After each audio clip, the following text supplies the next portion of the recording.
안녕하십니까. 하루의 경제 주식 마무리 경주마 이재용입니다. 오늘 하루는 어떠셨습니까? 지난주 목요일, 금요일 외국 돈도 좀 들어오고 주가도 오르고 이러면서 기분 괜찮았는데 오늘은 글쎄요. 이걸 숨고르기 장세 뭐 이렇게 얘기를 해야 되는지 모르겠습니다만 여전히 불안합니다. 오늘 하루 괜찮으셨는지 모르겠습니다. 오늘 경주마 기수 여러분들과 함께 증시 방향 꼼꼼히 챙겨보도록 하겠습니다. 세 분의 기수 여러분들입니다. 어서 오세요. 안녕하세요. 네, 반갑습니다. 반갑습니다. 특히 박성현 작가님, 3월 말쯤 나오셨었죠? 예. 요즘도 계속 달러 해외 통화 투자하고 계시고요. 예. 네. 근데 요즘에 강달러 오늘도 1,300원 넘었는데 예. 투자로만 보면 요즘 괜찮으시겠어요? 근데 주식 시장에 좀 힘들어하시는 분들이 네. 많이 계셔가지고 네. 이 정도로만 말씀드려야 될 것 같은데요. 예, 나쁘지 않았습니다. 네, 어떻게 나쁘지 않았는지 후반에 좀 자세하게 풀어서 얘기를 하도록 하겠습니다. 그보다 먼저 오늘 짚고 넘어가야 될 게 있어서 그거부터 한번 얘기를 나누도록 하겠습니다.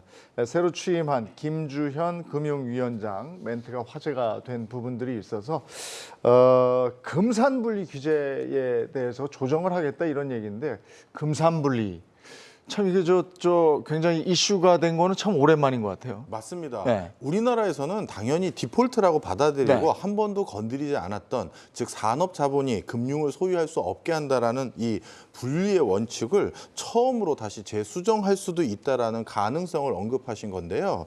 사실 금산분리라는 것은 한 국가의 경제 생태계를 결정짓는 가장 중요한 변수 중에 하나입니다. 바로 밑에 있는 일본 같은 경우는 금산분리가 이루어지지 않았기 때문에 우리로 따지면 현대, 삼성, LG와 같은 일반적인 기업들이 금융회사들을 소유하고 있습니다. 쉽게 얘기해서 미쓰비시나 미쓰이가 대표적인 일본의 시중은행을 가지고 있는 것인데요. 물론 저는 지금 말씀드릴 이 연구 결과에 100% 동의하진 않습니다만 일본 내부의 진보적인 경제학자들 중에서는 금산분리가 일본에 이루어지지 않았기 때문에 한국과 같은 미래지향적인 스타트업이라든가 벤처 생태계가 일본에는 없는 것이다라고도 진단을 많이 해요. 무슨 얘기냐면 어떤 신생 싹이 틀려는 스타트업이나 벤처 기업들이 좀 더 스케일업해서 사업을 본격적으로 하기 위해서는 적지 않은 자본이 필요한데 그때 자본을 융통하기 위해서 금융시장에 기웃거리게 되면 그 금융시장의 최종 소유주인 해당 어떤 산업 자본이 이곳에다가 돈을 빌려줬다가는 우리의 경쟁자가 되겠구나라고 해서 아예 싹을 자르거나 자신들의 생태계 안에서만 클 수 있는 형태로 편제시키다 보니 우리로 따지면 네이버, 카카오 같은 완벽하게 새로운 생태계가 자생하지 못한다라는 게 일본 내부에서도 그런 목소리가 있습니다. 소프트뱅크 같은 경우는 일본계가 아니라 완전 다른 형태로 컸던 것이고요. 자, 이처럼 금산분리라는 것은 금융뿐만 아니라 한 국가의 산업 전방위적인 파급 효과를 줄 수 있는 내용인데 여기에 대해서 수정이 가능하다는 이 발언은 앞으로 일파만파 퍼질 것으로 전망되고 있고요. 물론 그 취지는 빅테크 기업이라고 할 수 있는 카카오나 네이버 또는 KT와 같은 정보통신 기업들이 이미 금융 분야에 들어왔기 때문에 재수정이 필요하다라는 의견이 물론 베이스에 깔린 것이지만 앞으로 어떻게 전개될지 궁금합니다. 산업 경제계 환경이 예전하고 달라졌다 뭐 이런 것 같은데 폐지까지는 아니더라도 필요시 조정하겠다 이렇게 되는 거죠? 네. 근데 이 부분에 있어가지고는 이제 저는 개인 투자자 입장에서 조금은 우려스러운 부분이 뭐냐 그러면은 대한민국이 금산분리를 하게 된 이유 자체가 IMF 직전에 어떻게 보면은 기업들이 은행을 소유를 하면서 그쪽에서 자본적인 좀 부작용이라고 볼 수 있죠. 은행의 돈을 어떻게 보면은 모기업이 좀 이렇게 편리하게 사용을 하면서 문제가 좀 커졌다라고도 볼 수 있는데 이 부분에 있어가지고 지금 그러면은 이제 우리는 음모론을 머릿속에서 좀 뇌를 좀 굴려보는데 그러면 과연 금산분리가 되지 않은 기업이 어디가 있는가 이것도 조금 생각을 해볼 수 있을 것 같고요. 그리고 방금 말씀하셨던 빅테크 기업들 같은 경우에도 그러면 빅테크 기업이 새로 금융에 진출을 했을 때 우리나라가 IMF라는 문제를 겪었다라고 하면은 이 부분을 그러면은 새로운 테크 기업도 금산분리를 시키면 되는 거 아닌가라고 가면 되는데 왜 이렇게 좀 우리가 문제를 일으킬 수 있는 이런 소재로 갔는지에 대해서는 좀 고민이 필요하지 않나라는 생각을 하고 있습니다. 구체적으로 어떻게 하겠다는지는 좀 더 봐야 되는 거고 그리고 또 하나가 증시의 뜨거운 감자 공매도에 대해서 얘기를 했어요. 어떻게 하겠다는 거죠? 예, 사실 지금과 같이 증시가 급락했었을 때는 예전에도 공매도를 한시적으로 금지한 바가 있었습니다. 2008년도 글로벌 금융위기, 2011년도 남유럽발 재정위기, 그리고 코로나가 막 터져서 그때 주가가 급락했었을 때도 이렇게 공매도를 한시적으로 금지한 바가 있었거든요. 그런데 지금의 증시 같은 경우는 개인이 어떻게든 이 증시를 뒷받침하고 있는 이 상황에서 정부가 과거 코로나19 시작할 때처럼 공매도 금지를 동일한 형태로 한시적으로 할 수 있는 거 아니냐라는 개인 투자자들의 어떤 볼멘 소리가 당연히 나올 수가 있는 겁니다.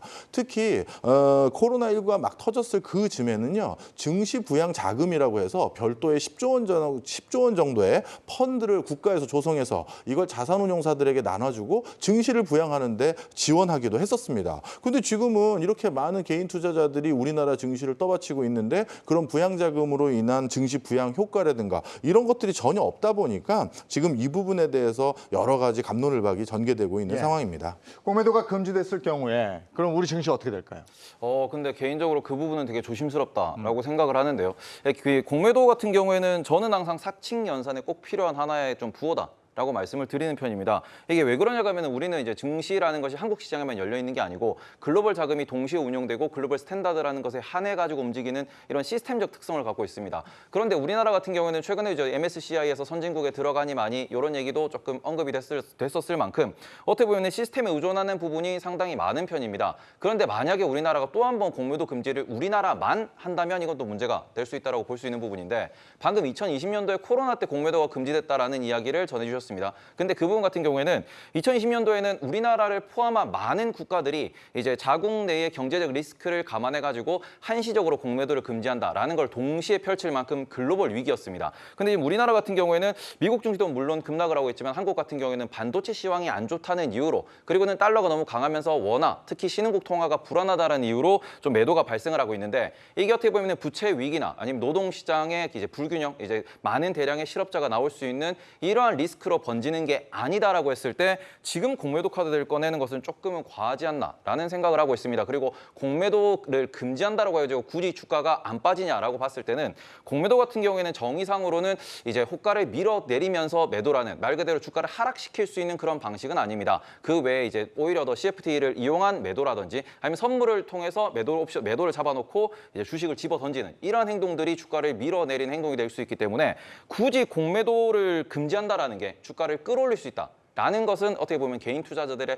환상 혹은 투정이지 않나라고 생각을 합니다. 근데 개인 투자자들이 지금 워낙에 많은 손실을 보고 있기 때문에 이 공매도 부분에서 그 필요로 하는 목소리들이 있어서 아마 그런 반응을 또 보인 것도 같고요. 근데 그 부분에서 한 가지 더 전해드릴 거는 저희가 이제 불균형이라는 얘기를 좀 많이 하고 있는데 공매도 같은 경우에는 분명히 이제 개인 투자자들이 많이들 이렇게 얘기를 하시는데 이제 개인들이 공매도를 할 수는 있지만 하게 되면은 기간이 짧다.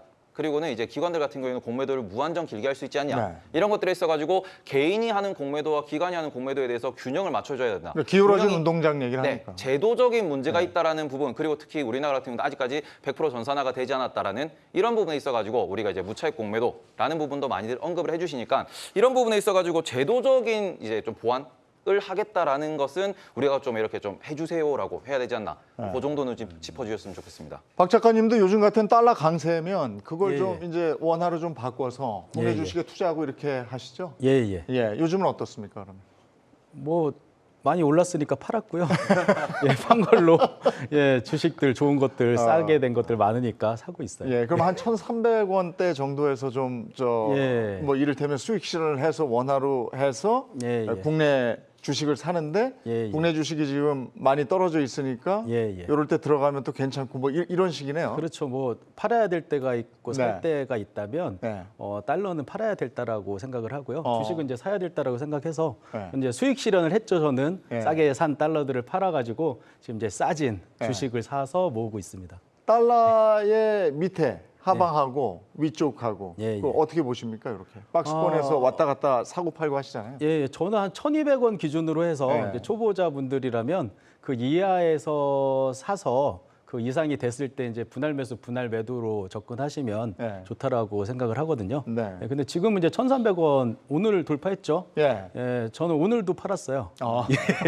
그래서 신나게 예전에 사놨던 것들은 이미 팔았고 또 심지어는 이제 월배당을 받는데 네. 월배당 받는 족족 다 팔아버리고 있어요. 아니 근데 1,350원 간다는 예측도 많이 나오던데. 고수 투자자들은 네. 비쌀 때 사서 더 비쌀 때 팔기도 해요. 네, 저같이 이제 일반적이고 평범한 투자 실력과 멘탈을 가진 사람들은 그냥 쌀 때 사서 비쌀 때 파는 게 좋다라고 생각을 합니다. 어깨 정도지 머리 끝까지 가지는 않는다. 예, 뭐 저는 잘 모르겠어요. 어떻게 될지. 알겠습니다. 예, 예. 자, 데일리 이슈로 저희가 정해놓은 게 있어서 데일리 이슈 두 가지만 또 짚어보고 가도록 하겠습니다.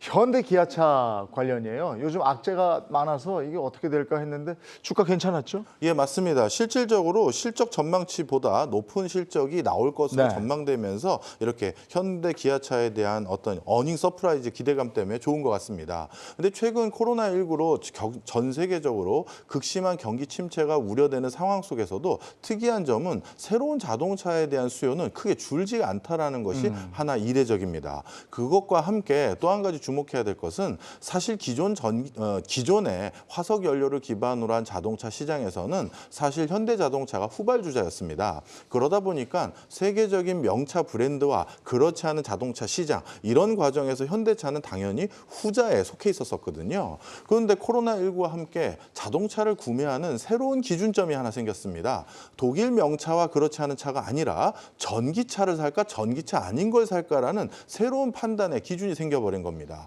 그러다 보니까 기존의 자동차 시장의 하이어라키 또는 그 하이어라키를 기반으로 한 브랜드 가치 평가가 무너지기 시작했고요. 이 때문에 전기차라는 새로운 카테고리 속에서 자동차를 선택하는 선택지가 생기다 보니까 이 과정에서 발빠르게 시장에 진입하고 제품들을 출시하고 있는 회사들은 또다시 재평가를 받고 있는 상황인데요. 그 과정에서 현대차는 물론 격차는 테슬라와 상당히 큽니다만 미국에서도 전기차 시장 2위를 기록할 만큼 나름대로 큰 괄목할 만한 성장을 보이고 있습니다. 예. 그런 게 반영된 것 같습니다. 예. 악재를 호재로 호실적의 배경은 또 뭐가 있을까요?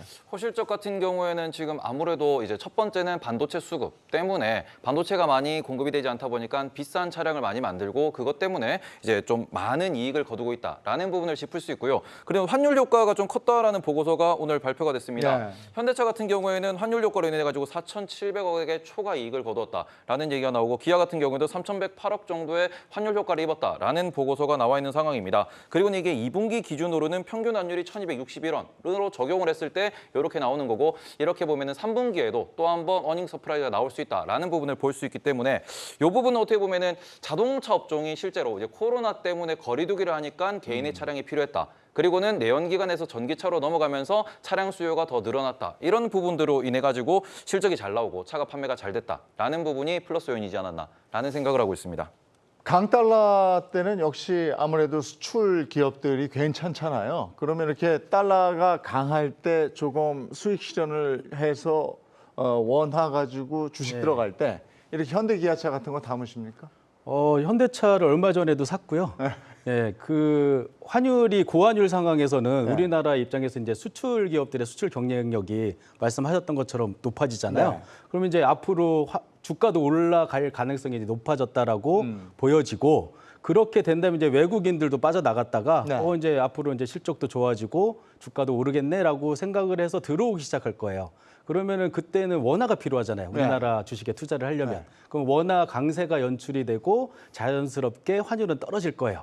그러면 그때쯤이면 저는 이제 현대차를 팔고 달러를 사겠죠. 이게 이제 계속 순환되는 구조로 투자를 하고 있다라고 보시면 될 것 같습니다. 요즘에 달러를 팔아서 그 주식을 담은 섹터는 주로 어느 쪽이었어요? 정말 섹터 같은 거는 잘 모르고요. 예, 그냥 많이 싸진 고배당주들, 배당이 점점 높아지고 있어요. 예, 그래서 그런 주식들 이제 사서 하락할 때마다 분할 매수로 접근을 하고 있습니다. 미국 주식을 살 때도 고배당주를 사서 배당 나오는 걸 요즘에 예. 그 달러로 들어오니까 예. 그걸 이제 그 달러가 강세니까 그걸 실현하고 뭐 이런 그렇죠. 식이군요. 예. 알겠습니다. 근데 이게 저 수출 기업이 달러가 강세라고 다 좋은 건 아니잖아요. 어차피 원자재를 사서 완제품을 만드니까요. 네, 맞습니다. 또 이제 많은 기업들이 환 리스크를 통제하기 위해서 외환 관련한 상품들을 통해서 일정 구간 안에서 환율이 방어됐었을 때 본인들의 이익이 맥시마이즈 될 수 있도록 이미 금융적인 처리를 많이들 합니다. 예를 들어서 만약에 환율이 1,300원이 넘어갔을 때 이것이 수출 실적 개선이라고만 생각하는 그것에만 방점을 찍었다면 우리 언론에서 이걸 이렇게 크게 걱정할 이유가 전혀 없겠죠. 있죠. 그런데 이렇게 환율이 올라간다는 건 그 수출을 하기 위해서 필요한 여러 원자재들을 값비싸게 수급해야 된다라는 원인들도 있기 때문에 반드시 모든 회사들의 영업이익률이 개선된다라고 볼 수는 없고요. 더 정확하게 말씀드리면 앞으로 기업들의 실적을 평가할 때는 환율이라는 게 원래 통상적으로 저희가 예측하는 어떤 레인지 안에서 범주 안에서 움직였을 때 기업들이 제일 좋아하고 그 이상 올라가거나 그 이하로 떨어졌을 땐 많은 기업들이 적지 않은 출혈을 하게 될 요인들도 많다. 이렇게 생각하는 게 좋겠습니다. 그러니까 달러의 적정선이라는 게 있는 거 아니에요, 그죠? 예, 이게 IMF 이후를 이제 우리가 어떻게 보면은 글로벌화되었다. 그러니까 한국이 세계 시장의 하나의 축이 되었다라고 우리가 좀 볼 수 있기 때문에 그 관점에서 한번 해석을 해보면은 바닥 같은 경우에는 1,050원 정도를 바닥으로 보는 분들이 많고요. 그리고 아까 말씀하셨다시피 1,200원이 고점이다라고 표현하는 투자자들이 되게 많습니다. 그리고 이건 조금 더 세부적으로 짚어보면은 한 1,100, 230원 정도 수준을 바닥으로 보고 그리고는 1,100, 한 7, 80원 정도를 이제 위로 봐가지고 아래로 50원 정도의 레인지를 두고 대한민국의 원화가 달러 대비 이 정도면은 평균적인 가격이다라고 분석하는 분들이 많은데 지금 같은 경우에는 어떻게 보면 우리나라가 약해서라기보다는 전 세계가 불안하니까 모든 자산을 팔고 달러로 가고 있는 이런 시대가 펼쳐지고 있고 특히 우리나라 원화보다는 유로화가 훨씬 더 약세를 보이고 있는 그런 모습도 지금의 특징이라고 볼 수 있습니다. 여기서 아까 전에 저희 박 작가님이 말씀해 주셨다시피 원화가 다시 결국에는 한국의 경쟁력이 확인이 되면 외국인이 우리나라에 들어올 것인데 그런 부분에 있어가지고 우리나라는 이제 제조업 쪽에서 화학이나 조선, 철강, 반도체, 2차 전지, 자동차 모든 업종에서 고르게 제조업이 부흥되면은 대한민국이 좋아진다라는 이러한 로직을 갖고 있습니다. 그러면 제조업이 좋아지려면은 아무래도 미국에서 소비가 살아있다. 혹은 지금 우리가 우려하고 있는 이제 디플레이션 혹은 스태그플레이션이라는 이런 걱정들이 조금은 완화되면서 이제 하반기가 될수록 후반기가 되고 내년이 될수록 이제 반도체 많이 사겠네, 차 많이 사겠네, 핸드폰 많이 바꾸겠네. 이런 것들이 우리의 좀 선반영이 되면서 한국 시장이 돌리고 원화도 떨어지지 않을까. 그런 기대감을 가지시면서 시장을 보셨으면 좋겠습니다. 달러, 해외 통화 투자하는 입장에서는 이 적정선 구간에서 계속 왔다 갔다 하면 별 재미는 못 보시는 거잖아요. 저 같은 경우에는 오히려 그 환율이 안정적인 것보다는 네. 급등락을 하는 게 더 좋아요. 그래서 저 같은 경우에는 이제 초보자분들한테는 제가 1,200원 이상에서는 안 사시는 게 안전합니다라고 말씀을 드렸지만 저는 뭐 달러 투자 경험이 좀 많이 쌓였잖아요. 그래서 지난달 같은 경우 한 달밖에 안 됐어요. 1,300원 정도였던 환율이 한 70원 정도가 하락해가지고 그럴 때가 있었죠. 예, 네. 한 달밖에 안 됐어요. 네, 네. 폭락을 했을 때가 있었어요. 네, 저는 또 그때 좀 수익을 많이 얻을 수 있었죠. 아. 그래서 계속 환율이 올라갔다 내려갔다 하는 걸 이용해서 저는 네. 투자를 하기 때문에 안정적인 것보다는 네. 좀 이렇게 급등락하는 걸 좋아하기는 합니다. 그러니까 매일매일 그걸 보고 예. 샀다 팔았다 뭐 예. 이렇게 신경을 써야 되는 거예요, 그죠? 그걸 뭐 꼭 신경 쓸 필요는 없고요. 저는 네. 분할 매수하고 분할 매도를 하잖아요. 네. 그 제가 사놓고 이거보다 좀 떨어지면 사겠다는 마음만 먹고 있다가 네. 생각났을 때 봐요. 그러면은 내가 5원 정도 떨어지면 또 살래라고 마음을 먹고 계속 쳐다보고 있으면 5원 떨어지면 사게 되잖아요, 사람이. 그런데 안 보고 있다가 어느 날 봤는데 한 10원이 떨어졌어요. 더 좋죠. 더 싸게 살 수 있으니까. 네. 근데 이게 반대로도 움직여요. 내가 한 5원 정도 오르면 팔아야지라고 생각했는데 들여다보고 있으면 진짜 5원 오르면 팔게 돼요, 사람이. 네. 그런데 다른 일 하고 부장님이 잠깐 불러가지고 갔다 와 보니까 10원이 올랐어요. 네. 그럼 더 많이 수익을 극대화시킬 수 있잖아요. 그래서 네. 제가 이게 분할 매도 하면은 이미 팔고 나서 더 오른다라는 얘기 많이 하잖아요. 네. 예, 팔고 나서 더 오르더라도 또 사놓은 게 또 있을 거 아니에요. 그래서 이 분할 매도를 하면은 뭐 타이밍을 맞출 필요도 없고요. 그냥 시간 날 때마다 가끔씩 들여다보고 오르면 팔고 내리면 사는 걸 계속 반복하기만 하면 된다라고 보시면 될 것 같아요. 구간을 딱 두고 내가 전체 자산 뭐 이를테면 1,000만 원을 투자해서 한다. 예. 그러면은 그 구간에 얼마씩 들어가는지 딱 계산을 해놓고 해야 되겠네요. 그렇죠. 만약에 한 10번 정도 내가 분할 매수해서 사겠다라고 하면은 뭐 지금 저는 달러는 거래를 안 하고 엔화를 거래를 하고 있는데 엔화 같은 경우에 1,000원 밑에서 사면 안전하다고 네. 저는 이제 보기 때문에 예를 들면 이렇게 하는 거죠. 1,000원에 100만 원어치를 사고요. 네. 한 995원 정도 됐을 때 그것도 이제 정확하게 그때 사는 게 한 아니에요. 번에 다 가르쳐 주면 안 되니까 예, 알겠습니다. 엔화는 잠시 후에 얘기하겠습니다. 자, 엔화 투자에 관심 있으신 분들은 잠시 후에 저희가 어떻게 하는지 알려드릴 테니까 그때까지 같이 해주시고요. 지금 또 이제 두 번째 이슈가 반도체 관련해서 들어와 있는 게 있어서 D램의 빙하기 뭐 이런 얘기인데 그것도 한번 풀어주시겠어요? 예, 사실 작년부터 반도체 D램의 재고가 여기저기 많이 쌓이기 네. 시작했었습니다. 그런데 이게 여러 가지 공급망 어떤 교란으로 인해서 제대로 소진이 되지 않고 있었었고요. 그리고 많은 사람들이 기대하고 있었던 반도체 슈퍼사이클이라는 것도 결국 여러 가지 요인들로 인해서 오지 않고 있는 상황입니다. 이런 과정에서 누적된 재고 때문인지 반도체 D램 가격이 서버용이나 일반용 모두 합쳐서 5%에서 10% 정도 가격이 하락되어 있는 상황이고요. 이 때문에 마침 주말에 골프 모임이 하나 있었었는데 네. 우리 S 관련한 전자 벤더사들의 대표들하고 좀 골프를 한 적이 있습니다. 네. 이번 주말에요. 그런데 분위기가 요즘 자신들에게 추가적으로 얼마나 물량을 가지고 준비를 해놔야 되느냐라고 물어봤는데 생각보다 긍정적인 답변 내지 명확한 답변을 안 주고 있다라고 네. 합니다. 이런 것들이 앞으로도 반도체 시장이 급격하게 다시 풀리기는 어렵다라고 판단되는 구간인 것 같고요. 그러다 보니까 지금 많은 개인들이 기다리고 있고 그리고 우리 코스피에서 절대적인 비중을 차지하고 있는 삼성전자의 반등이라는 게 확실한 반등 기조는 아직까지 실적으로선 찾아보기 어려울 것 같습니다. 삼전 하이닉스 자구책 마련에도 또 바쁘겠어요. 근데 자구책이라고 보기에는 지금 어떻게 보면 우리나라는 제조업 기반이고 네. 가장 큰 문제는 메모리 시장 자체가 비메모리 시장에 끌려가는 시장이라는 점입니다. 그래서 어떻게 보면 우리가 이제 비메모리가 부르는 CPU 혹은 AP라고 부르는 이런 뭐 GPU 이런 그 소위 말하는 엔비디아와 그다음에는 뭐 TSMC가 만들어내는 인텔이 설계하고 AMD가 만들어내는 이러한 제품들에 의해 가지고 메모리의 수요가 이제 좀 수동적으로 끌려가는 느낌이다 보니까 지금 현재 가장 문제가 되는 부분은 AMD에서도 다음 라이젠 신제품 같은 경우에는 9월에 나오긴 하는데 여기에 DDR5가 적용이 되긴 하지만 이것의 대량 양산 시점이 언제가 될지 우리가 확답할 수 없는 상황이고 그리고 인텔 같은 경우에도 지금 랩터레이크가 신제품으로 나오고요. 그리고 내년 같은 경우에는 DDR5에 대해서 이제 DDR5를 적용할 수 있는 서버용 CPU 같은 경우에도 양산이 시작될 거다라고 하는데 이러한 계획들이 원래 발표됐던 계획보다 적어도 한 6개월 정도 이렇게 1년 정도씩 계속 밀리고 있는 상황입니다. 그런 상황이 반복되다 보니까 이때가 되면은 D램 메모리 가격이 좋아질 거야라고 했고 메모리 수요가 늘어날 거라고 했는데 그 부분이 이제 어떻게 보면은 AP, 그러니까 CPU 시장에서부터 연기되고 있다. 이런 부분들이 D램에 있어가지고 우리가 주도적으로 가격 결정권을 갖지 못하는 이유가 되고 있는 거고요. 낸드 같은 경우에도 지금 애플의 2분기 실적을 까봐야 알겠지만 실제로 중국 내에서 이제 아이폰이나 스마트폰 판매량이 상당히 줄었다. 라는 어떤 분석 자료도 있기 때문에 이런 걸 놓고 보시면은 지금 삼성전자 같은 경우에도 저는 이제 교수님 같은 경우에는 실제로 이제 뭐 벤더분들과 골프를 치셨다고 하지만 저는 뉴스를 보고 알았는데 어떤 뉴스가 나왔냐 그러면은 지금 벤더사들한테 스마트폰 같은 경우에는 우리가 이제 갤럭시 시리즈에 대해서 생산을 15% 내외를 줄일 것이다.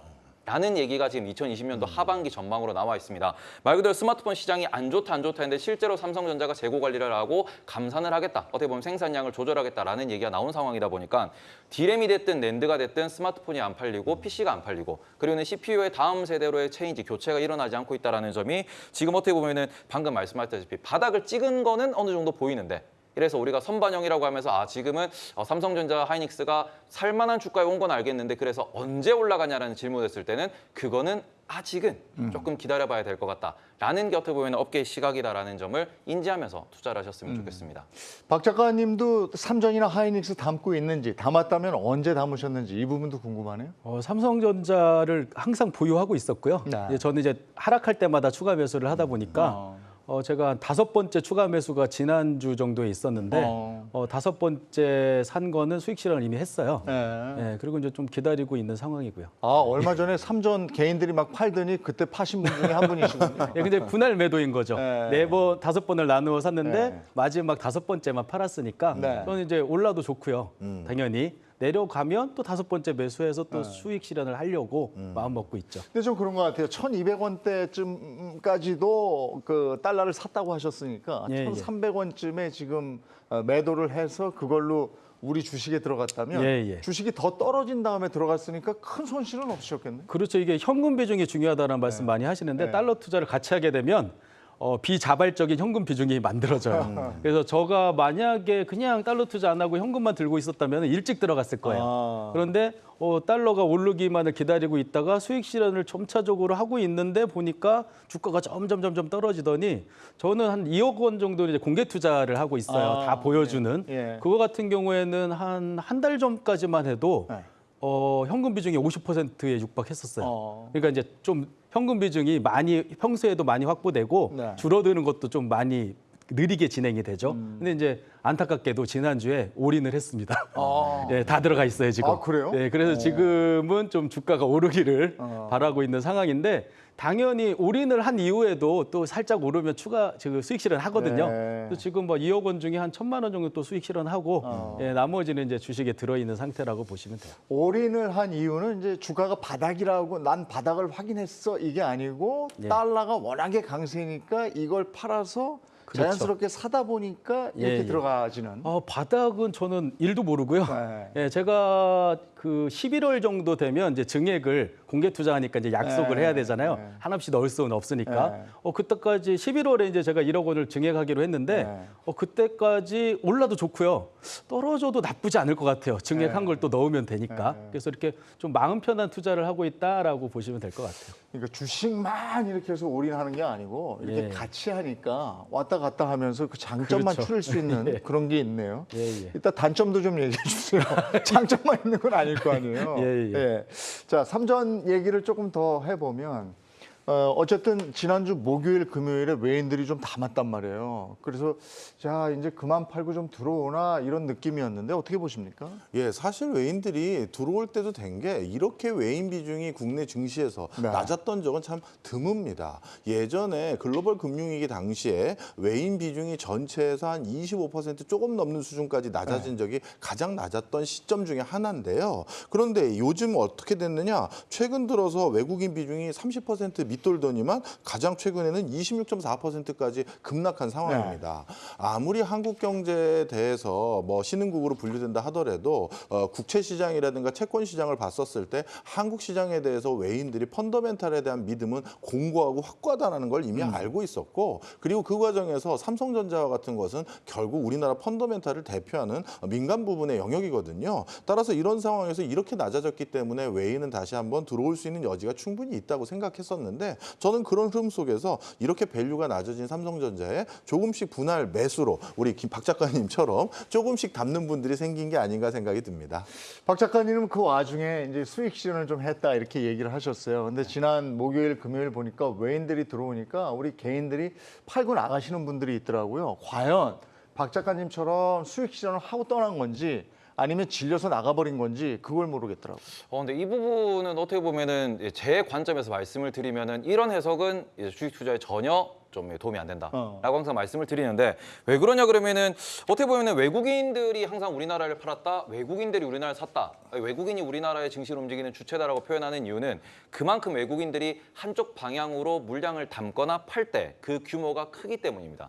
큰 손이라는 표현을 여기서 쓸 수 있는데, 어떻게 보면은 우리나라는 전 세계 증시에서 1.5% 내외만 차지하는 아주 작은 시장이고요. 그러다 보니까 대한민국의 외국인들이 그냥 미국 기준으로, 뉴욕 기준으로 나 요 정도만 사야지라는 게 대한민국 전체를 흔들 수 있는, 말 그대로 한국이라는 호수에 큰 돌이 떨어지고 또 큰 돌이 빠져나가는 것이기 때문에 수위 전체가 변한다라고 좀 해석을 하시면 좋을 것 같은데, 그런 관점에서 개인들이 왜 팔았냐라고 하면은 걸어놓은 거거든요. 위에서 나는 이 정도 오르면은 이제 한 주가 됐든 10주가 됐든 내가 신호를 받든 아니면 나는 여기서 팔 거야. 나 밑에서 샀으니까 여기서 팔 거야 하는 박 작가님처럼 밑에서 저점 매수를 해가지고 일부 매수한 거를 일부 분할 매도를 하겠다라고 걸어놓은 부분이 저절로 외국인이 왕창 사면서 들어올리고 거기서 개인들이 걸어놓은 물량이 다다다다 팔리는 거거든요. 그러니까 이 부분에 있어가지고는 증시에 따라서 증시 전체를 보면은 진짜 외국인이 들어온 걸 수도 있겠지만, 이런 부분을 좀 더 확대해서 좀 세밀하게 보면은 개인들이 본인들이 투자하는 종목에 외국인 들어왔어, 외국인 나갔어, 이런 표현들을 많이들 하시거든요. 근데 그 부분은 외국인들 기준에서는 이제 진짜 외국인이 아닌 검은 머리 외국인인 경우도 있고, 그리고 외국인 중에서도 단타 치는 자금이 있고 정말로 장기 투자를 위해서 들어오는 자금이 있고, 이런 부분이 있기 때문에 수급에 있어가지고 외국인들이 들어온다라는 거는 추세만 보면서 투자를 하셨으면 좋겠고요. 그리고는 이 추세에는 가장 중요한 게 환율입니다. 이게 외국인이 지난주에 샀다고 하더라도 대한민국 환율은 계속 1,300원이었거든요. 그러면은 대한민국을 정말 긍정적으로 보고 앞으로는 대한민국 우리가 장기 보유하겠다고 들어오는 그런 추세가 아니라고 볼 수 있는 게, 환율이 움직이지 않았다라는 거는 말 그대로 어떻게 보면 단기성 자금, 이런 자금일 가능성이 높다. 원래 한국에 들어와 있던 그런 자금이 빠르게 돌면서 어떻게 보면은 수급이 매수로 보인 것, 매수처럼 보인 것일 수도 있다라는 것이기 때문에 그 부분을 조금 체크를 하셨으면 좋겠고, 삼전 실적 하나만 좀 짚어드리도록 하겠습니다. 2분기 실적이 너무 잘 나왔다라고 해가지고 이거는 이제 제가 보면서 언론사 이제 와서 제가 이런 말씀을 드리는 게 좀 맞나 싶긴 한데, 어떠한 그 기자님들이 이렇게 쓰셨더라고요.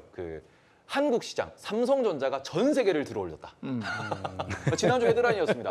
삼성전자가 전 세계를 들어올렸다 그러면서 삼성전자가 실적이 발표가 되고 한국 증시가 오르니까 뭐 필라델피아 반도체가 오르고 나스닥이 오르고 이런 표현을 하셨는데 그게 호실적이 나오는 거 모두가 알고 있었어요. 네. 왜 그러냐 그러면 마이크론이 있습니다. 미국의 D램을 판매하고 낸드를 판매하는 마이크론이 2분기 기준으로 실적이 이제 한 주당 EPS가 2.59달러로 꽤나 호실적이 나왔고요. 컨센서스를 상회하는 모습을 보여줬습니다. 하지만 그러면서 다음 분기 가이던스를 어떻게 제시했냐 그러면은 35%가 감소한 1.63달러에 대한 이 1.63달러가 예상된다라는 가이던스를 제시하면서 다음 분기 우리 최악이에요라고 발표를 했습니다. 이러면은 삼성전자와 하이닉스 역시도 다음 분기 실적이 안 좋겠구나라는 거는 모두가 알고 있기 때문에 이거를 뭐 그래서 외국인이 들어왔고 그다음에 이러고 환율이 뭐 삼성전자가 나스닥을 들어올렸고 이렇게 보는 거는 조금 무리가 있지 않나 싶어가지고 혹여나 그 기사를 보고 혹하신 분들은 좀 더 냉정하게 시야를 좀 이렇게 좀 차갑게 유지하면서 투자하셨으면 좋겠다라는 말씀 드리도록 하겠습니다. 아니 어쨌든 그 전체 시장으로 봤을 때 셀코리아가 지속되고 있고 외국인들이 그 계속해서 많이 빠져나가고 있는 건 사실이잖아요. 네, 맞습니다. 사실 최근에 외국인들이 많이 빠져나가는 가장 결정적인 요인은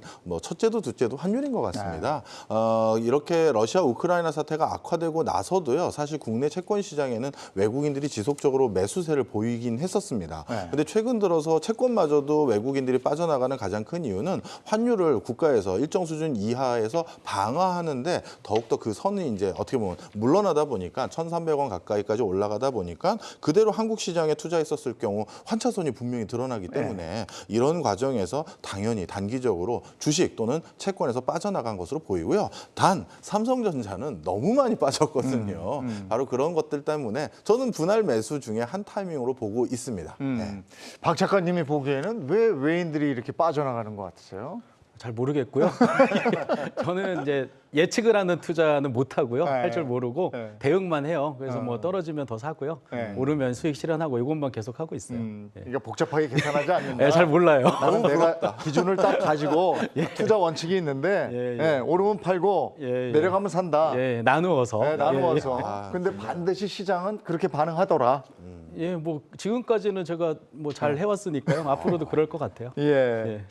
자, 그리고 또 하나 우리가 짚어볼 게 뭐 셀코리아 외인들이 자꾸 나간다 뭐 이런 얘기도 했습니다만은 이제 금리 얘기를 안 할 수가 없어요. 한미 기준금리 역전에 대한 우려 이 부분은 어떻습니까? 네, 사실 기준금리 역전이라는 건 어찌 보면 본격적인 우리나라에서 외국 자금의 네. 이탈을 이제 의미하는 것이기 때문에요. 사실 이 기준금리의 역전이라는 걸 오래 둘 수는 없습니다. 하지만 단기적으로 일순간 기준금리가 역전됐다고 해서 뭐 우리가 왜 우리나라에 있는 외화 자금들이 다 빠져나간다 그렇게까지 진단하는 학자 또는 정책 이반자들은 아무도 없습니다. 하지만 이 비정상적인 구조가 계속됐을 때는 분명 적지 않은 데미지가 계속 누적되는 것이다 보니까 이걸 재조정하기 위한 아마 금년간의 한은에서도 다시 금리 정상화의 조치들이 강수로 일어나지 않겠습니까? 네. 이런 기준금리 역전이나 이런 우려 같은 거는 환율에도 크게 영향을 미치잖아요. 근데 환율 같은 경우에는 지금 기준금리 역전만 가지고는 우리가 환율이 좀 흔들릴 거다라고 보는 건 조금 무리라고 생각을 하는 게 예를 들어서 미국은 코로나가 터지고 제로금리로 갔습니다. 근데 그 직전에 한 10년 동안 보셨을 때 일본은 꾸준히 아베노믹스 이후로 제로금리를 유지를 했고요. 유럽 역시도 미국보다 훨씬 더 금리를 낮춰서 유지를 했는데 그러면은 미국 사람들이 일본과 유럽에는 아예 투자를 안 했겠네. 그건 아니거든요. 그냥 말 그대로 이거는 단기간에 어떻게 보면 이벤트성으로 한 번씩 이제 노이즈로 작용은 할 수 있겠지만 이게 장기화된다고 하더라도 크게 우리나라에서 빠져나가지는 않을 겁니다. 지금 우리나라에 대해서 어떻게 보면 셀코리아 하는 이유 근본적인 원인을 놓고 보면은 한국의 성장률이 얼마나 될 것인가. 반도체 성장률, 그다음에 현대차의 성장률, 2차 전지 성장률이 얼마나 될 것인가. 이 부분에 있어가지고 우리가 그걸 증명해내고 한국이 돈을 점점 잘 벌고 있구나라고 하면은 결국에는 외국인들이 우리나라를 매수를 하게 될 거고요. 지금 고환율 같은 경우에는 전 세계 정세가 불안하다라는 말씀을 드렸는데 우크라이나 전쟁이 이제 시작이 되면서 환율이 급격하게 올랐다. 그리고는 유로화가 급격히 약세로 갔다라는 부분은 모두가 알고 계실 겁니다. 그러면서 우리나라가 1,300원이라고 하고 그다음에 이제 달러와 유로가 1대1이라고 하는 말도 안 되는 비율까지 지금 내려가 있는 상황인데 한데 여기에서 또 한 가지 문제가 있습니다. 7월 11일이죠. 이제 이번 주인데 7월 11일이 되면은 우리가 러시아에서부터 유럽으로 가는 천연가스 관이 있습니다. 그 관의 정기 점검이 시작이 됩니다. 뭐 게임 하시는 분들은 많이 아실 텐데 집행관보다 무서운 정기 점검이 시작이 됩니다. 말 그대로 절대적인 카드죠. 가스가 안 들어온다라는 겁니다. 러시아에서부터 유럽으로. 잠궈놓고 점검하는 거니까. 예, 그리고는 안 열어주면 어떻게 될 것인가? 우리는 이거 어떻게 보면 음모론이라고 생각할 수 있는데 지난 주말 독일에서는 실제로 재무장관이 나오셔가지고 이런 말씀을 하셨습니다. 우리는 최악에 대비해야 된다. 그렇기 때문에 지금 어떻게 보면은 잠그고 난 뒤에 안 풀어주면 어떡하지? 안 풀어주면은 유럽 경제가 더 안 좋겠네? 그러면 유로화가 더 약세로 갈 거고요. 그럼 달러는 더 치솟을 거고요. 그런 관점에서 우리나라가 기준금리가 역전되었다. 이것도 하나의 원인이 이유는 될 수 있겠지만 유럽이 너무 불안하네 하면서 외환시장이 전체가 흔들리면은 소위 말해서 지금 우리은행이나 하나은행에서는 1,350원까지 원화가 뛸 수 있다는 예상치를 내놓은 상황인데 그런 부분들이 이번 좀 여름, 가을까지의 큰 이슈가 되지 않을까. 말 그대로 불안한 정세가 해결이 되어야 환율이 좀 돌아오지 않을까라고 보시는 게 맞을 것 같습니다. 여기에 이제 한은의 빅스텝 지금 예상들을 하고 있는데 이번 주 주요 일정 보면서 그거 한번 짚어보도록 하죠. 예. 주요 일정 한번 주시고요. 저는 이번 주에는 13일이 정말 운명의 날이라고 생각이 드는데요. 우리나라 한국은행의 금통위원 회의가 열리고요. 그다음에 그날 바로 소비자 물가 지수가 발표가 됩니다. 우리나라 물가의 추이는 어떻게 잡힌 것인지 아니면 고공행진을 연이어가는 건지도 그날 판단이 될 것 같고요. 뿐만 아니라 13일에는 조 바이든 미국 대통령이 중동을 방문하는 시점입니다. 따라서 원유 증산이라든가 국제적인 에너지 수급 체계의 큰 변화의 흐름을 감지할 수 있는 이벤트가 13일에 같이 다 맞물려 있기 때문에 이날 소식을 우리가 증시에 반드시 반영해야 될 것 같습니다. 수요일이에요. 내일 모레인데 그 한은의 빅스텝이면은 뭐 0.5? 네. 예, 그 정도 보는 거죠. 네, 한국은행 같은 경우에는 지금 우리나라가 물가가 6% 정도 오른 것으로 얘기가 나왔고 그리고 아까 말씀하셨다시피 미국이 이번에 조금 우려스러운 부분이 주말에 하나 나오긴 했는데요. 지금 6월 FOMC 이후에 파월 의장이 이제 공개적으로 연설을 할 때 우리는 다음에도 0.75 소위 말하는 자이언트 스텝을 할 것이다라는 이야기를 하긴 했습니다. 근데 그 상황에서 자이언트 스텝 이상으로 갈 수도 있냐라는 기자 질문에 코멘트를 달지는 않은 상황이었고요. 그리고는 지난 금요일 날 미국에서 노동 시장에 대한 보고서, 6월 고용 보고서가 나왔는데 고용 보고서가 엄청난 서프라이즈를 발표를 했습니다. 그러다 보니까 지금 이 상황에서 물가, 이번 수요일 날 발표되는 물가 지표가 좀 더 중요한 포인트인데 이제 지난주 목요일 정도까지만 하더라도 이번에는 8.7% 정도가 발표가 될 거야, 전년 대비. 이런 얘기가 나오다가 고용 지표가 나오고 인건비를 이렇게 좀 추적하다 보니까 이거 8.8%가 나올 수도 있겠네 라는 얘기가 나왔습니다. 여기서 우리가 좀 걱정스러운 부분은 뭐냐 그러면은 파월 의장은 계속 인플레이션 피크아웃을 확인을 하고 금리 정책을 좀 더 완화적으로 가져갈 수 있다는 이야기를 밝혔는데 지난달에 5월 달 기준으로 우리가 CPI 같은 경우에는 8.6%가 나왔고요. 그것도 우리가 어떻게 보면 좀 충격적인 데이터였다. 왜냐하면은 그 전월이 고점이라고 생각했는데 8.1을 예상했다가 8.6 오히려 더 고점을 뚫고 올라가는 모습을 보면서 우리가 0.75라고 하는 자이언트 스텝을 밟았는데 이번 6월이 오히려 더 높은 CPI가 발표가 되고 그렇게 되면은 고용도 좋고 경제도 좋은데 인플레는 안 잡혔네. 이러다 보니까 페드와치라는 사이트가 있습니다. 거기서 지난 금요일 날 종가 기준으로 0.75%에 대한 비율이 큰 변화는 없었지만 그 전까지의 시장 분위기는 에이 설마 0.5%를 올릴 수도 있겠지. 지금 인플레가 좀 잡히고 원자재 가격이 떨어지니까 0.5 올리면 좋겠다라는 이런 희망이 이러다가 1% 올리면 어떡하지? 소위 말하는 자이언트 스텝이 아니고 빅1이라고 부르는 기준금리를 4칸을 1%를 한 번에 올리면 어떡하지라는 그런 우려가 스멀스멀 나오고 있습니다. 만약에 이번 수요일 날 CPI가 8.9%, 9%가 나온다 그러면은 이 비건에 대한 우려는 확실히 더 커질 것이고요. 그렇게 되면은 조금 더 주식시장에서는 말 그대로 운명의 날이 될 수도 있다라는 점을 기억을 하시면서 좀 시장을 바라보셨으면 좋겠습니다. 지난번에 5월 CPI 지수가 예상치를 상회하면서 주가에 반영이 돼서 폭락했던 기억이 있거든요. 근데 만약에 이번에 또 그런 정도라면 굉장히 그 충격이 클 것 같은데요. 네, 사실 연준 의장들이 물가를 관리하는 사람들 입장에서 물가 예측마저도 틀렸다라는 것이 정말 시장에 큰 악영향을 미쳤던 게 사실입니다. 그만큼 어떻게 보면 전 세계에서 가장 많은 정보를 가지고 있고 가장 많은 브레인들에게 뒷받침을 받고 있는 연준 위원들마저도 물가 상승률의 추계를 정확히 예단하기 어려운 상황입니다. 따라서 이번에도 당초에 이런 고강도 0.75%포인트 가까운 금리 인상을 해왔고 또 할 것이다라는 구두 개입마저 있었었는데도 불구하고 물가가 좀처럼 잡히지 않는다는 것은 또다시 참 안타깝지만 증시에 커다란 악영향을 줄 수 있는 요소이기 때문에요. 이 CPI가 지금은 증시를 결정하는 가장 큰 바로미터가 아닌가 이런 생각이 드네요. 네. 그래서 물가가 이제 우리가 예상했던 것보다 더 올랐다. 이러면 이제 증시에 충격이 갈 거고 거기에 대책 마련을 할 거고 아까 말씀하신 대로 빅1 1% 금리 0.75가 아니고 1%가 올랐다. 이거 어떻게 되는 거예요, 시장? 근데 지금 이 부분 같은 경우에는 냉정하게 보시면 1%를 올려도 미국 경제에 큰 문제는 없습니다.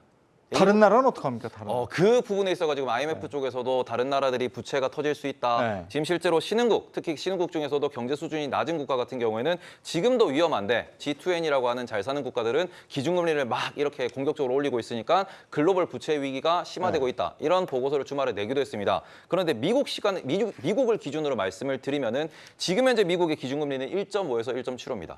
그러면 1%를 올린다라고 했을 때 2.5에서 2.75. 소위 말하는 우리가 중립금리라는 단어를 최근에 많이 듣고 있는데요. 중립금리라는 거는 그 정도 금리가 되었을 때 물가도 많이 오르지 않고 경제도 적당하게 성장할 수 있는 소위 말해서 가장 이상적인 금리를 중립금리라고 표현을 하고 이것을 파월 의장은 지난 이제 3월 FOMC였을 겁니다. 그때 인터뷰 때 이렇게 얘기를 했어요.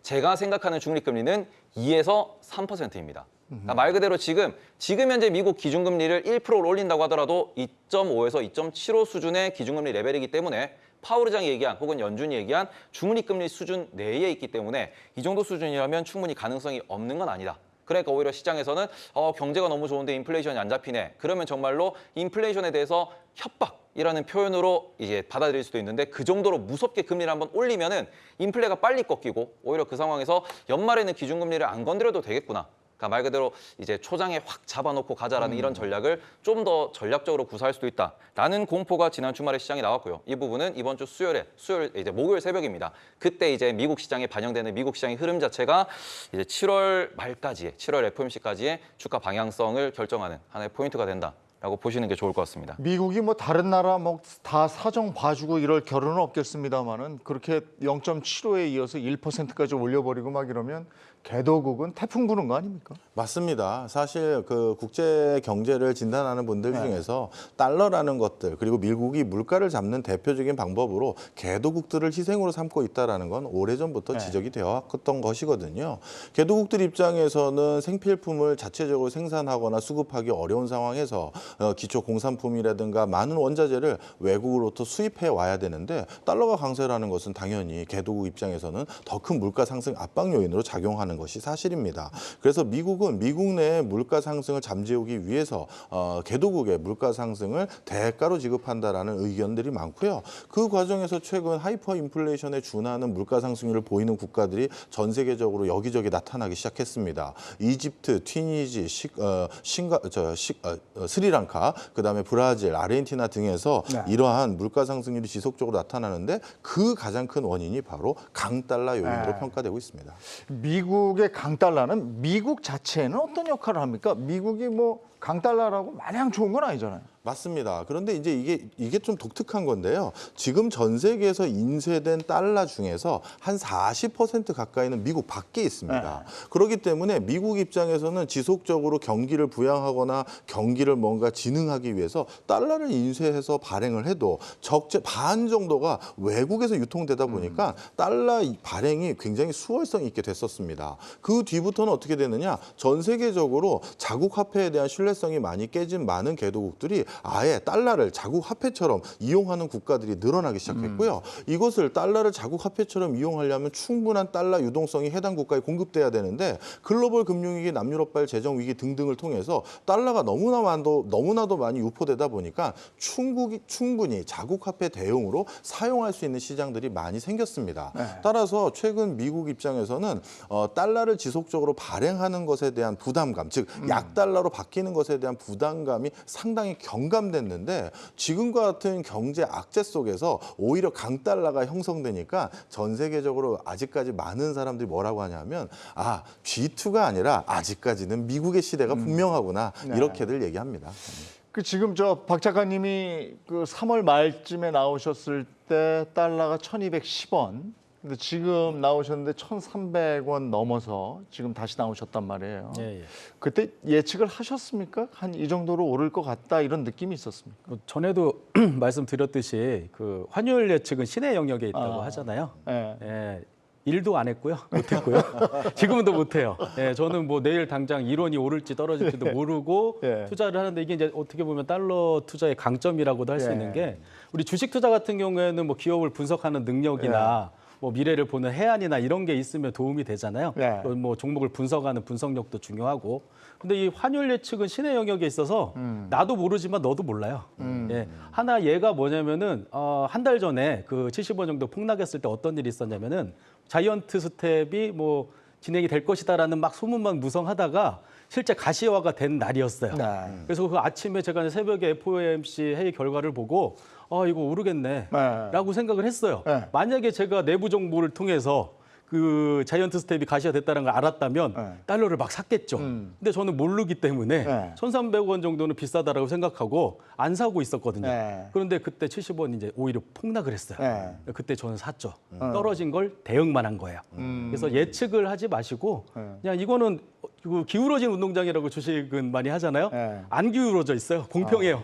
나도 모르지만 저 전문가들이나 고수도 잘 모르고 또 이 공식대로 움직이지도 않아요. 예. 뭐 금리가 인상되면 어떻게 될 것이다. 뭐 인플레가 어떻게 되면 어떻게 될 것이다라는 공식이 있기는 있는데 실제로 그거하고 정확히 맞아떨어지지도 않거든요. 그러니까 예측은 신의 영역이지만 예, 예. 대응은 내 영역이다. 그렇죠. 예. 떨어지면 사고, 오르면 팔고. 예, 예. 이건 내가 할 수 있는 것이다. 그렇죠. 근데 달러가 지금 1,300원을 뚫었다. 예, 예. 지금 댐비기에는 조금 힘든 그런 가격대가 됐고. 예, 좋은 그러니까 가격이 싼 그런 것들이 많이 있는데 굳이 뭐 비싼 걸 사가지고 아까 이제 요컨대 말씀하신 엔화가 그렇다는 거죠? 그렇죠. 예. 그 엔화 잠깐 이제 말씀드려도 예, 이제 말씀하실 때가 됐습니다. 예, 이제 저는 그 히스토리컬한 예. 그 차트, 그러니까 역사죠. 지금까지 환율이 어떻게 움직였는지를 보고 어느 정도 판단하는데 달러 투자나 뭐 외화 투자할 때 가장 많이 참고하시면 좋을 게 달러 인덱스라고 하는 달러 네. 지수예요. 이 달러 지수가 1973년도에 100으로 출발을 했어요. 근데 이 달러 지수가 어떻게 이루어져 있냐면은 우리 원 달러 환율이 원화와 달러의 교환 비율이듯이 네. 주요 6개국 통화와 달러의 교환 비율이에요. 근데 거기에서 가장 많은 포션을 차지하는 게 유로화가 한 60% 정도 되고요. 엔화가 15% 정도예요. 아. 그러니까 거의 뭐 유로와 엔화와 달러의 교환 비율이라고 볼 수 예, 있잖아요. 예. 근데 이 달러 지수가 원래는 한 90에서 100 사이에서 그냥 왔다 갔다 했었어요. 근데 오늘 기준으로 107이 됐어요. 107을 네. 돌파했어요. 근데 이 107이라는 달러 지수는 20년 만에 온 숫자예요. 예, 2002년에 예. 월드컵 때죠. 예. 그때 한번 107을 찍었다가 그 뒤로는 계속 낮았었어요. 근데 지금 107 올라왔잖아요. 한 20년 만에 그 달러 지수가 높아졌다는 거는 네. 강달러라는 얘기예요. 예. 그러면 달러는 비교적 비싼 상황이라는 거고 아. 반대로 아까 이제 달러 지수의 반대급부에 있는 유로화나 엔화는 싸다라는 거죠. 그리고 이제 우리 원화도 같은 뭐 비슷하게 움직이다 보니까 원화도 약세고 유로화나 엔화도 약세인데 걔네들이 더 약세다 보니까 지금 뭐 그 N1 환율이라고 하죠. 네. 그건 한 이제 그 100엔당 1,000원 이하로 떨어졌고 그래서 저는 한 2달 전 정도부터는 엔화를 투자를 하기 시작했어요. 그럼 지금 엔화를 담아놓고 계시는 거예요? 어떻게? 저는 아까 말씀드렸던 것처럼 엔화조차도 예, 내리면 사고 오르면 파는 걸 반복을 하는데 네. 제가 그냥 만약에 제가 하방이 얼마 정도였었냐면은 935원이었어요. 근데 저는 추가 매수를 하다가 935원에도 샀겠죠. 예. 근데 올랐어요. 예. 팔았어요. 그걸 계속 반복을 한 거예요. 그래서 실제 지금 오늘 기준으로 한 950원 정도 됐는데 만약에 그냥 제가 일반적인 방법으로 935원에 사서 오늘 950원에 판다고 해도 수익률은 1.5%밖에 안 되잖아요. 예, 그런데 이제 저는 계속 사고 팔고를 반복을 해서 제가 뭐 수익 실현한 것도 사실 뭐 제 블로그에 다 공개를 해요.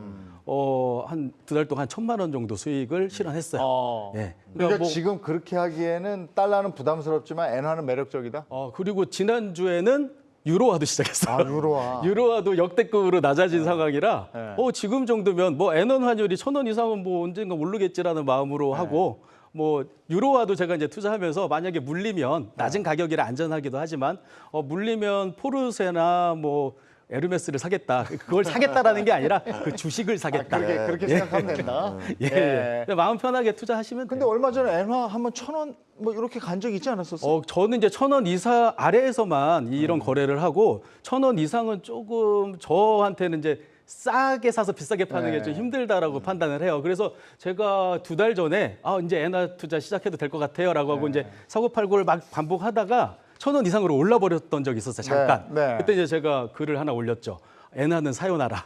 이제 투자 안 하겠다라는 거예요. 예, 그런데 더 오를 줄 알았는데 떨어지더라고요. 또 사기 시작했죠. 그래서 지금 제가 한 6번 정도 추가 매수를 했는데 네. 지금 지난주에 두 번째까지 다 수익 실현하고 오늘 아침에 또 샀어요. 근데 오후에 보니까 또 올라 있더라고요. 그거는 한 내일 정도 수익 실현을 하게 되겠죠. 근데 이렇게 샀다 팔았다 못 하시는 분들도 있잖아요. 예, 어떻게 예. 그런 분들은 그냥 지금 사놨다가 1,000원 넘으면 좀 내다 팔고 이러는 거예요. 그렇게 해도 나쁘지 않지만 이제 제가 말씀드리는 방법으로 추가 매수, 추가 예. 그 매도를 하게 되면 마음이 일단 안정이 되고요. 예. 예, 거기서 이제 수익을 계속 만들어낼 수 있으니까 뭐 이게 뭐 계속해서 들여다보라는 게 아니고 예. 하루에 한 번 정도 내렸으면 사고 또 다음 날 봤는데 올라갔으면 팔고 뭐 이 정도만 하면 되는 투자거든요. 예. 그래서 뭐 제가 볼 때는 가지고 있어도 좋긴 한데 이렇게 계속 수익 실현을 해가면서 해야 멘탈에도 좀 안정적이고 왜냐면은 990원에만 사도 950원 되면 사람 마음이 손절해야 되나 이런 생각이 들거든요. 그래서 그거를 막는 투자라고 보시면 될 것 같아요. 그러니까 많은 분들이 요즘에 마땅한 투자처를 찾지 못해서 고민들을 하고 계셔서 오늘 이렇게 그 해외 통화라든지 달러, 엔화까지 한번 얘기를 해봤습니다. 박 작가님처럼 하는 방법 어떻게 생각하세요? 전 너무 좋은 것 같고요. 저도 예측 같은 거 맨날 틀리는데 안 하고 대응 좀 했으면 좋겠습니다. 작가님 이따 전화 좀 드릴게요. 어떻게 생각하세요? 어떻게 들으셨어요? 근데 이게 그 국가의 통화라는 게 어떻게 보면은 회사는 주식을 발행을 하는 거고 예. 국가는 통화를 발행하는 거기 때문에 아까 딱 말씀해 주셨던 부분 중에서 와닿은 게 뭐냐면은 이게 뭐 세력이라든지 움직인다든지 이런 것에 대해 가지고 우리가 신경 쓰지 않고 불공평한 기울어진 운동장이 아니고 그냥 공평하게 투자한다고 하셨기 때문에 그 부분은 저도 좀 많이 고민을 해가지고 저도 공유할 수 있으면 많이 공유하도록 하겠습니다. 예, 다들 힘든 구간을 지내고 있습니다. 저희 경주마에서는 거시경제뿐이 아니고 주식 자체 그리고 이렇게 대안 투자에 대한 얘기도 나누도록 하겠습니다. 경주마 함께 하시면서 성투하시기 바랍니다. 내일 뵙죠. 고맙습니다.